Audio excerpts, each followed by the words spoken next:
mooy lu ñeewal décision bi nga xam ne ni ki démb génn na le conseil constitutionnel gis ngeen ni que loi d'interprétative boobu nga xam ne le député Amadou Ba adopté woon nañ ko ca assemblée nationale ginnaaw loolu nag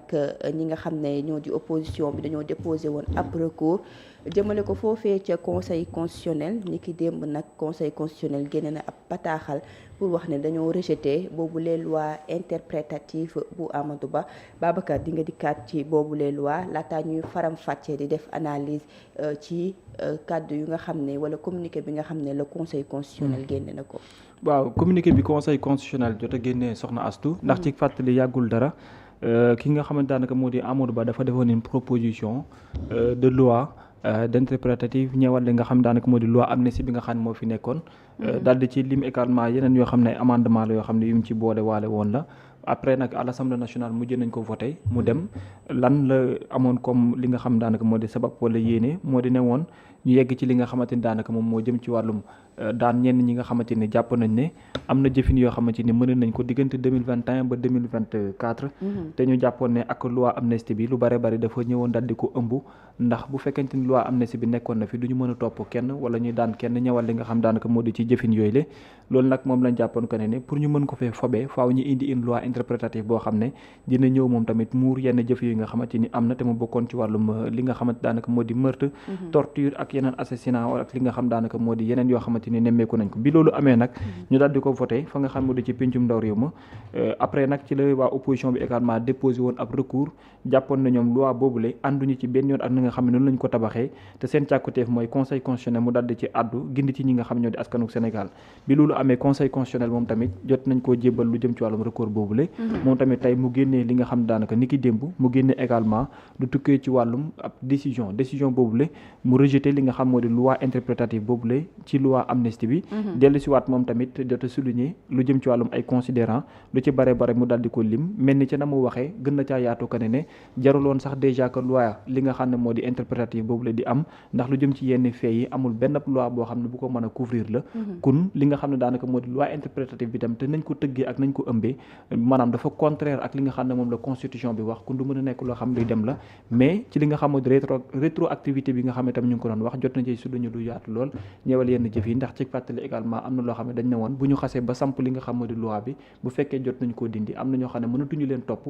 pourquoi parce que yoon ci jëmbawam jot na ci àddu ba amal li nga xam moo di noonu lii te loolu dinañ ci dellu si waat par rapport yenn réaction yi nga xam ne am na mais liñ ci mën a tënkaale mooy que ne moom conseil constitutionnel ni ki démb jot naa renvoyé waat bal bi sur la table ndax jàpp na ne jaruloon sax ko loi interprétative bi di am ndax li nga xam daanaka moo di yenn jëf yi amul benn mbir boo xam ne bu ko mën a couvrir la même si bu fekkente ni loi d'amnistie la ndax Sénégal yenn charte yi nga xam ne moom la ratifié ak yenn organisation yi nekkee ci bitim réew. Mouhamed décision bi nga xam ne conseil constitutionnel jël na ko ni ki démb rejeté loi interprétative bi nan nga ko jàngatee jot ngaa lire li nga xam ne moom la conseil constitutionnel bind ban analyse nga ci def. waaw xam nga décision bi booy xool mën naa jàpp ne ñetti wet la te ñetti wet yi bu si nekk aussi am na jàngat boo xam ne nii mën nañ ko si def ñetti wet la ñett kuréel ñoom ñooy waxtaan wala boog ñetti kuréel ñoom ñoo sekk waxtaan yi nga xam ne nii après moom moo tukkee li am bu nekkee ñetti ñiy sekk mbir mi moom mooy benn conseil constitutionnel tout naturellement mooy l'Assemblée nationale à travers le président de l'Assemblée nationale et l'agent judiciaire de l'État si genn wàll si geneen wàll Abdou Mbow ak ñi mu àndal mooy ñoom Me Aïssata Tall Sall ñoom Pape Djibril Fall ak ñooñu kon ñett ñi ñoom ñoo sekk décision conseil constitutionnel bi mu génnee par rapport à la loi interprétative de la loi portant amnistie waaye mu am aussi ñetti wet yoo xam ne ni si la ñëwee benn bi mu ñëw wax si la compétence de la cour ñëw wax si ndax alinéa 1 bu proposition bu Amadou Ba bi ndax c'est conforme à la constitution waaye tamit bi mu àddoo si loolu ba pare dafa ñëw si leneen loo xam ne nii mën neen wax ne sax laajuñu ko waaye conseil constitutionnel moom moo sukkandiku si li nga xam ne ni ay textam la rawatina article 17 de la loi numéro 2016-26 du 14 juillet 2016 bi nga xam ne dafa wax conseil constitutionnel ne ko bu ñu ñëwee clamé si yow ab loi bu nekkee da nga see gis leneen sax lu wuteeg li la clamé yow mais lu wuteeg li la clamé te fekk na dafa jiwaarloo ak wàllum constitution yow conseil constitutionnel loolu yow war nga koo dem leeral ko ba mu leer nañ. loolu la conseil constitutionnel def. kon si sa gis-gis. mooy ñett pàcc yi ko décision bi lal ak ñett ñu ko seeg. kon am neen ñett waaye dafa mel ni tam si ñett yooyu am décision boo xam ne nii ku nekk dañ si am sa wàll ba mu mel ni njaax opposition bi jël si wàllam Pastef jël si wàllam conseil constitutionnel des rek décision bi. ba ku nekk di si def jàngat ba société civile bi sax mën nañ ko siy tuddee. donc pour bañ a guddal parce que am na si loo xam ne ni aussi soxlawul ñu si attardé wu mooy si la compétence de du conseil constitutionnel ak yooyu defe naa soxlawul ñu si attardé wu trop parce que li am solo mooy conseil constitutionnel jàpp ne dafa compétent. ak ci considérant yeeg yooyu aussi ñaari gën a am solo conformité bi ak ci ñaari conformité yi. waaw conformité defe naa à partir de foofu conformité yi waaw fa la solo bi nekk ak moyens yi nga xam te nii indi nañ ko si. surtout par rapport ak opposition bi li nga xam ne nii aussi moom lañ jàpp ne comme seeni ay moyens benn moyen bi nga xam te ni moom lañ njëkk a teg moom mooy le principe de l'intelligibilité. parce que intelligibilité bu ñu ko mënee tekki si lu leer mooy si wàllum yoon bu ñuy bind dafa nekk bind mu leer boo xam ne ni bu neex a dégg boo xam ne nii du am ñaari dégg-dégg dafa war a nekk une écriture assez claire boo xam ne ni dañuy xam ne lii la ñu wax fii la tàmbalee ak fii la dooree. loolu bokk si li nga xam ne nii moom la ñoom Maître Aïssata Tall Sall ak ñoom Abdou Mbow jàppoon ne loi bi dafa desee leer parce que ñoom nu jàpp ne considérant que pour faire déclarer inconstitutionnelle la loi déférée, les requérants ont soutenu qu'une loi ne peut être considérée comme interprétative qu'autant qu'elle se borne à reconnaître sans rien innover un droit préexistant qu'une définition imparfaite a rendu susceptible de controverse. Qu'en excluant du champ de l'amnistie tous les faits sans lien avec l'exercice d'une liberté publique ou d'un droit démocratique, le législateur a rendu la loi interprétative extrêmement confuse dans sa mise en œuvre future en raison du caractère vague et imprécis de l'expression sans lien avec l'exercice d'une liberté publique ou d'un droit démocratique. nu jàpp ne expression bii nii nga xam ne nii bu ñuy exclure lii ñu génnee ci amnistie bu njëkk ba la loi portant amnistie bi nga xam te moom lañ voté en 2024 bu ñuy naan que dañ ci exclure lépp loo xam ne nii c'est sans lien avec l'exercice d'une liberté publique ou d'un droit démocratique loolu danoo jàpp ne dafa c'est trop vague maanaam du lu leer te ñoom danoo jàpp ne mbir mi dafa war a nekk loo xam ne lu leer la après sax tamit dama koy résumer après gis nañ le président de l'Assemblée nationale ak le agent judiciaire de l'État ñoom tamit tontu nañ nee nañ la loi a été adoptée interprétative a été adoptée pour corriger les ambiguïtés et les équivoques de la loi portant amnistie et en définir le champ d'application. Mais li am solo moom mooy lii conseil constitutionnel tontu si loolu mu jàpp ne parce que dama koy résumer bëgguma mu gudd trop mu jàpp ne si mbirum intelligibilité ba tey considérant qu'en l'espèce qu'on ne peut tirer de la seule exclusion par la loi dite interprétative de fait du champ d'application de la loi portant amnistie une atteinte au principe constitutionnel d'intelligibilité que le moyen est rejeté. maanaam mu jàpp ne maanaam mënoo sukkandiku rek si ne que am na lenn lu ñu génnee si loi bi nga xam te ni moom moo fi nekkoon portant amnistie ñu sukkandiku si loolu noonu rek mën na jàpp ne kon loi interprétative bi dafa di loo xam ne ni lu lëndëm la. loolu mu jàpp ne kon nekkul lu war a mën a demee noonu kon moyen boobu noonu le conseil constitutionnel daf koy rejeté waaye nag li am solo moom mooy beneen moyen bi nga xam te nii moom la ñoom Abdou Mbow ak indi. muy benn le principe de la non rétroactivité de la loi pénale plus sévère loolu noonu ñu indi ko layal ko bu baax a baax ak tam le principe de l'égalité de tous les citoyens devant la loi loolu itam nekk si loo xam ne nii champ d'application ñu sukkandiku aussi sur la constitution jàpp naa ne bu ñuy wax ne opposition bi am nañ ndam si li ñu bëggoon mën ne wax ne lii foofu noonu lay situé parce que ñoom danoo jàpp ne li nga xam ne nii moom mooy loi interprétative bi ñoom danoo jàpp ne dafay modifier loi bi nga xam te ni moom moo fi nekkoon ba pare jàpp ne mën na tax ñu war a mën a àtte ñenn ñoo xam ne ni ci ay jëf yoo xam ne ni amnistie woon nañ ko ba pare te loolu tamit ñu jàpp ne loolu wàllum loi interprétative waru koo mën a couvrir ñu jàpp ne loolu bu amee day mel ni dafay violer le principe constitutionnel de la non rétroactivité des lois sévères des lois pénales plus sévères ñu jàpp ne loolu bu amee day mel ni li ñu donte ne wax na ne loi interprétative bu ñëwee dafay faire corps avec la loi initiale ak yooyu mais dafay mel ni bu ñëwee day fànk loo xam ne ni amnistie woon nañ ko pare ñu war si àtte ñenn te duñ si àtte ñeneen waaye tamit beneen mbir bu nga xam te ni aussi ñu jàppoon ne si jamonoy événement yooyu nga xam ne moom moo amoon portant sur les mêmes faits loi bi nga xam te ni moom mooy la loi interprétative exonère certaines personnes de toute responsabilité et ne le fait pas pour d'autres danoo jàpp ne si événement yi fi amoon loi interprétative dafa mel ni dafa am ñenn ñoo xam ne nii. daf leen di muur daf leen di waaw sàng mbalaan kiir laay. weer ñeneen yi. jërëjëf Babou. gone ci sa kemoor bi. wolof bi set na. jërëjëf. donc nu jàpp ne. loi portant amnistie boobu noonu dafa di loo xam ne ni am na ay àq yu mu joxe ba pare.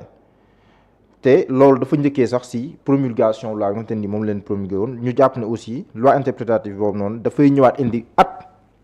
un an après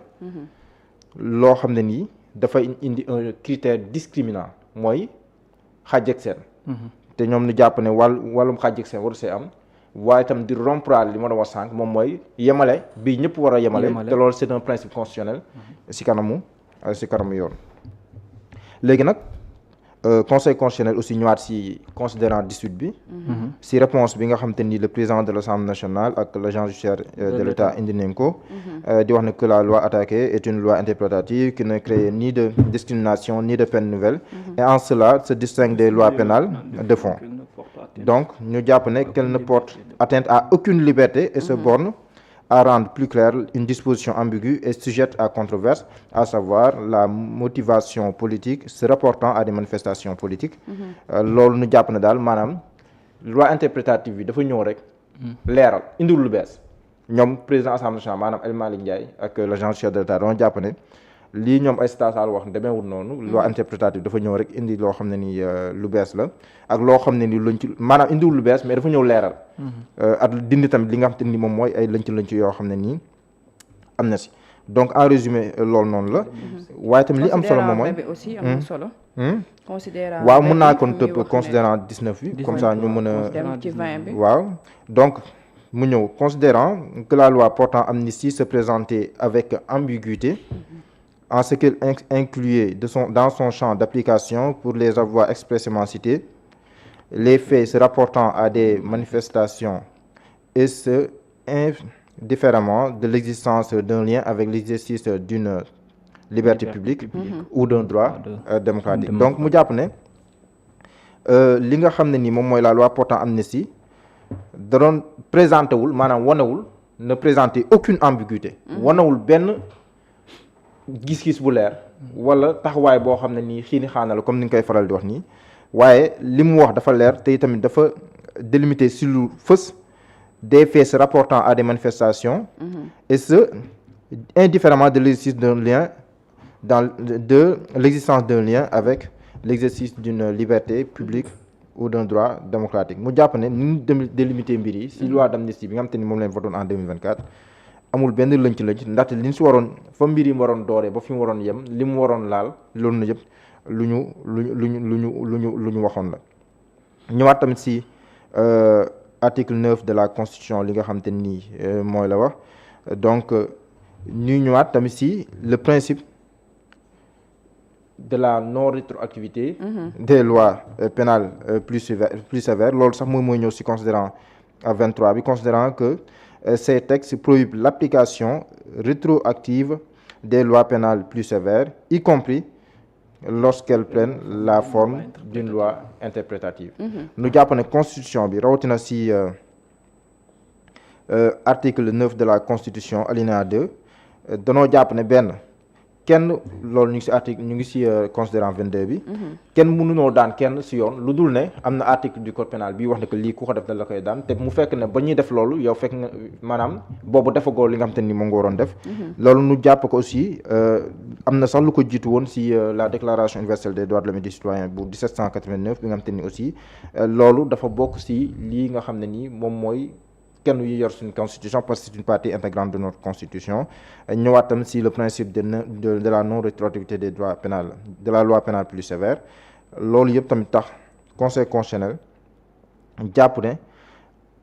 en mettant hors du champ d'application de la loi portant amnistie les faits se rapportant à des manifestations ou à une motivation politique lorsque ces faits ne sont pas liés à l'exercice d'une liberté publique ou d'un droit démocratique l'alinéa 1er de la loi du 2 avril 2025 pose une règle nouvelle et permet la poursuite de faits déjà amnistiés. Quand cela, il est plus sévère que la loi numéro 2024-09 portant amnistie. mu jàpp ne comme li ma doon wax ni si considérant 24 bi que la loi bi nga xam te ni moom la Amadou Ba proposé ñëw di indi ay daan yoo xam ne dañ ko war a daan ak àtte boo xam ne nii dañ ko war a àtte si ñoo xam ne nii def neen ay jëf yu méngoog li mu génne moom si loi d'amnistie bi dafa jàpp ne kon loolu dafa mel ni dañu ne li ko sabab moo doon wàllum politique wala wuut voilà dafa mel ni kon dafay indi santaane la une règle nouvelle te loolu noonu bu nekkee une règle nouvelle la ko jàppee dafay mel ni règle nouvelle ba daf ko indi ba pare mu nar a delluwaat gannaaw te loolu nee neen constitution bi da ko aaye si maanaam loi bu gën a diis boo xam ne di ñëw di delluwaat gannaaw ngir daan ñoo xam ne dañoo defoon loolu mu jàpp ne kon loolu méngoowul ak lii constitution bi wax 25 léegi 25 bi si la koy tënkee waaw baabul den ma dégluwaale bu baax comme ça su ma juumee waaw nga mën maa gàggante kon sénégalais ñu ñuy seetaan donc considérant dès lors qu'étant plus sévère que la loi qu'il est censé interpréter et devant s'appliquer à des faits antérieurs à son entrée en vigueur l'alinéa 1er de l'article 1er de la loi numéro 8/2025 / 2025 du 2 avril 2025 viole le principe de la non rétroactivité des lois pénales plus sévères prévues par l'article 9 de la Constitution. Donc loolu day ñëw rek tënkaat si li nga xamante ni moom laa waxoon sànq nu jàpp ne mbir mi dafay mel ni loi bu gën a diis boo xam ne dafay ñëw di delluwaat gannaaw di daan ay nit yoo xam ne ni jàpp nañ ne loolu bañ koy def loi bi ñëwagul woon. mais li am solo mooy loolu mën nañ wax ne pàcc bi fa la opposition bi sukkandiku pour wax ne am nañ dëgg parce que ñoom danoo jàppoon ne lii. opposition ba société civile ah. et en vérité c'est le cas parce que fii dafa rejeter l'article premier bu. donc ñoom côté bii nii mën nañ wax ne ñoom am nañ si ndam mais li am solo si décision bi defe naa c'est ce qui est déterminant mooy li conseil constitutionnel def si wàllum conformité alinéa 2 de la proposition de Amadou Ba. à la loi attaquée loolu conseil constitutionnel ñëw indi d'abord benn disposition boo xam de l'article 17 de la loi numéro 2016-23 du 14 juillet 2016 relative au Conseil constitutionnel que si le Conseil constitutionnel relève dans la loi contestée soumise à son examen une violation de la Constitution qui n'a pas été invoquée c'est important mooy maanaam loo xam ne ni sax bu ñu koy attaqué indiwaalewuñu ko il doit le soulever d'office mooy Conseil constitutionnel dafa war a jël si tëgal guyam ngir mën a leeral lool te loolu daf si ñëwaat aussi si li Amadou Ba bëggoon mu mel ni kon loolu la ko conseil constitutionnel defal fii moo interprétation ba Amadou Ba bëggoon moom la ko conseil constitutionnel defal fii ndax li waral ma wax loolu moom mooy considérant 27 bi parce que ñu bëri dañuy ñëw directement si 31 bi waaw mais boo xoolee 27 28 29 30 après da lay jox benn compréhension bu claire si 31 bi la moo ko tax a jóg moo ne considérant que le préambule de la Constitution, partie intégrante de la loi fondamentale mooy wàllum constitution bi confère une valeur constitutionnelle aux instruments juridiques internationaux adoptés par l'Organisation des Nations Unies et l'Organisation de l'Unité africaine que ces instruments déclarent imprescriptibles mooy maanaam du jaas kenn mënu ko amnistie ak yooyu noonu yëpp et donc non susceptible d'amnistie comme ni nga ko waxee les faits tenus pour criminels d'après les règles du droit international. Or bu ñuy wax les règles du droit international mën nañ wax la déclaration universelle des droits de l'homme bu 1789 si lay bokk la déclaration des droits universels bu 1948 si lay bokk le pacte international des droits civils et politiques bu 1961 si lay bokk ak tamit yeneen charte maanaam la charte africaine des droits de l'homme et des peuples loolu yëpp tamit dafa di ay mbir yoo xam ne ñun ñoo ko ratifié te day dugg c'est partie intégrante de notre constitution. kon lépp lu ñu fa wax rek daf ñuy tënk. te li nga lim nii moo correspondre ak l'article 3 des amendements faits par Amadou Ba ci lu ñëwal loi interprétation. justement moo tax ma ne la. constitution bi 25 bi moo correspondre ak bële mooy article premier ci amendement yi. mais bi nga wax ni moom moo correspondre ak l'article 3. justement donc constitution bi bii la rejeté. mooy article premier bi. ñoo mel ni lu réaffirmer également l'article 3. d'accord considérant 28 bi. Considérant d'une part qu'en vertu de l'alinéa 3 de l'article 9 de la Constitution, le principe de la non-rétroactivité des lois pénales plus sévères ne fait pas obstacle à la poursuite des faits tenus pour criminels d'après les règles du droit international. Bii moom man jàpp naa ne bii moo gën a leer sax 31 bi ñu wax parce que bii jàpp na ne si genn wàll bu ñu jàppee ne alinéa 3 de l'article 9 de la Constitution ba tey si Constitution bi le principe de la non-rétroactivité des lois pénales plus sévères loolu wax nañ ko ci ponk njëkk mais loolu dàqantewul maanaam mënul tere ñu war a topp ñoo xam ne nii danoo jàpp ne dañoo teg ay ñaawteef yu mag a mag yoo xam ne ni aux yeux du droit international mooy maanaam charte yi ñu tënk ñun adduna bi yëpp loo xam ne nii dañ koo ñaawal mu jàpp ne kon la non rétroactivité de la loi pénale plus sévère dàqantewul maanaam du tax du tere ñu war a topp malgré la loi d'amnistie koo xam ne nii da nga def ay ñaawteef yoo xam yu mag yoo xam ne le droit international dafa ne lii nii moom du jaas. kenn mënu ko topp. alors considérant waaw li ci des bëreetul. waaw c'est dama bëgg considérant yi leer pour que képp ku ñuy déglu. mu mën a def sa propre religion. waaw. par rapport parce que comme li David Pujodas doon wax. l'objectif du journaliste ce n'est pas de dire ce qu'il faut penser. mais c'est de donner matière à réfléchir. léegi ñu jox ku nekk les instruments mu mën a xalaat après mu tirer ses propres conclusions defe naa. on poursuit avec l'article avec le considérant 29. Considérant d'autre part que la charte africaine des droits de l'homme et des peuples mooy bi ma doon wax sànq. dispose en son article 5 tout individu a le droit au respect de la dignité inhérente à la personne humaine. Toute forme d'exploitation ou d'avilissement de l'homme, notamment la torture physique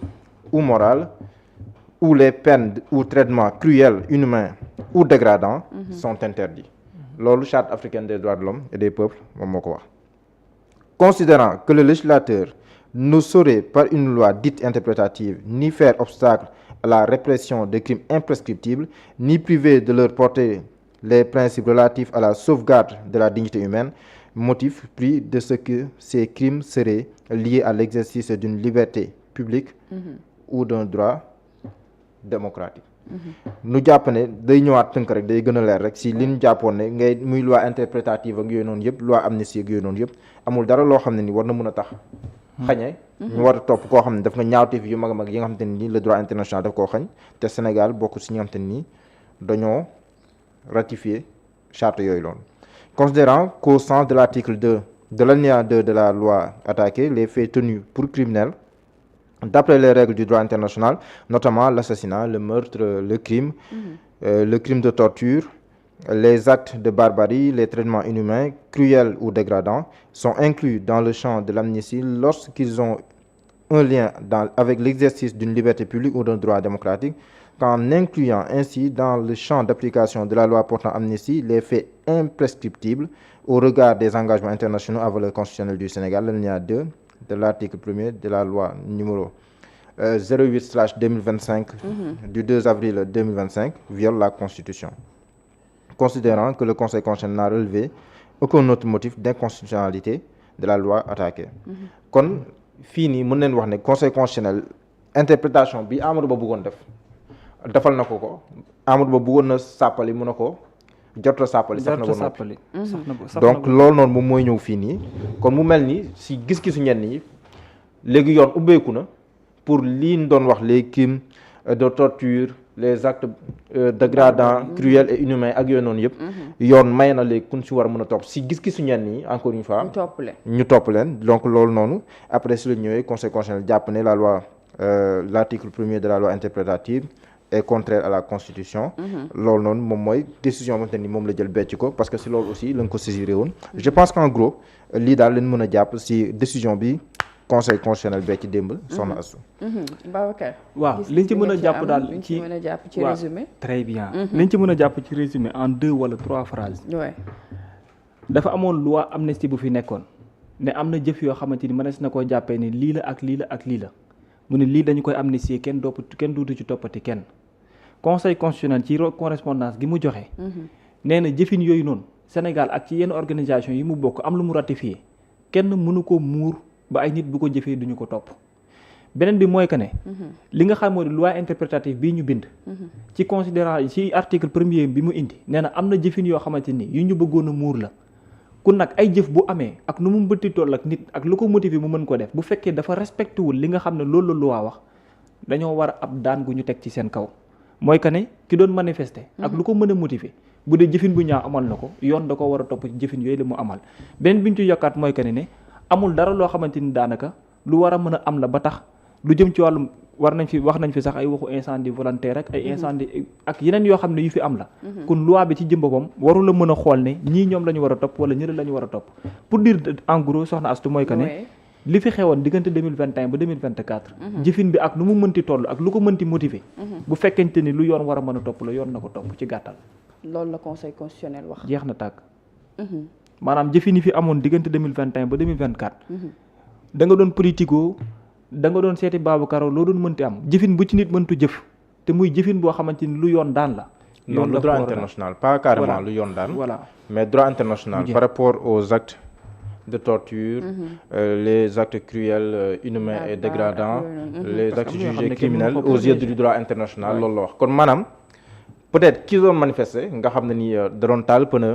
manifester taal pneu ak yooyu noonu. yooyu amnistie bi mën na koo yóbbu. loi d'amnistie bi ñu voté en 2024 mën na koo yóbbu waaye lépp lu jëm ci ay faat bakkan xooy ñooñal doomu aadama métital ak yeneen yi nga xam te ni le droit international daf koo bañ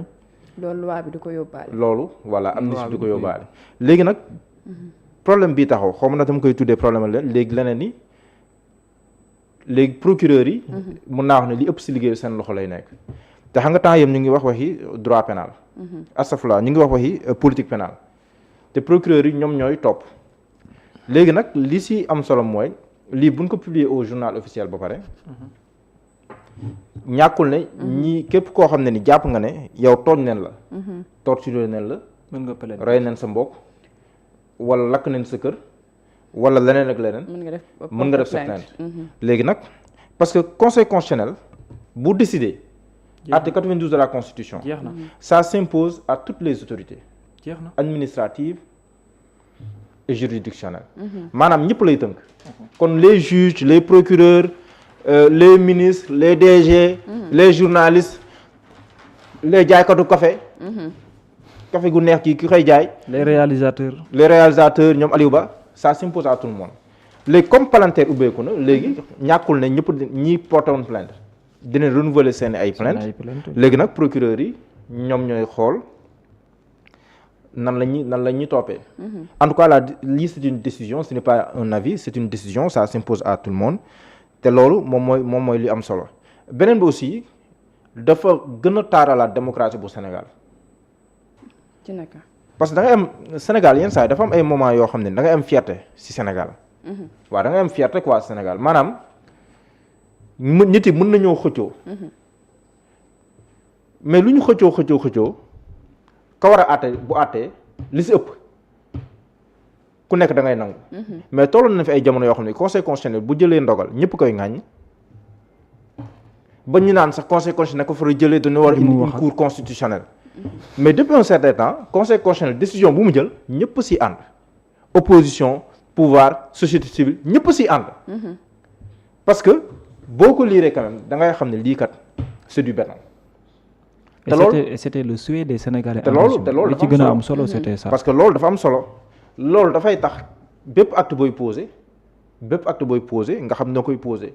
te loolu dina ñëw leneen xam naa si deuxième partie bi dinañ si ñëw. si l'exécutif par rapport à la loi dite interprétative. loolu mën nañ si ñëw mais je pense ce qui est heureux dans cette histoire quand même mooy que Sénégal am na ay institutions yu dëgër. yoo xam ne ni les politiques mën nañoo doxal li ñuy doxal waaye bu ñu demee ci kanam yoon dafay àtte et puis bu àttee ba pare. ñëpp déposé parce que conseil constitutionnel amul recours conseil dogal amul fii laa koy clamé ak yooyu. et le plus important aussi mooy. ba pare beneen bi la décision est très claire. ku nekk gis na si boppam. néew ma conseil constitutionnel la si jubloon dañoo def seen liggéey rek. mais opposition bi gis na si boppam ñi nekk si nguur gi gis na seen. te loolu nag li muy firndeel mooy. en 2024 mën na am kon bu opposition bi attaqué woon la loi d'amnistie la dernière partie kon.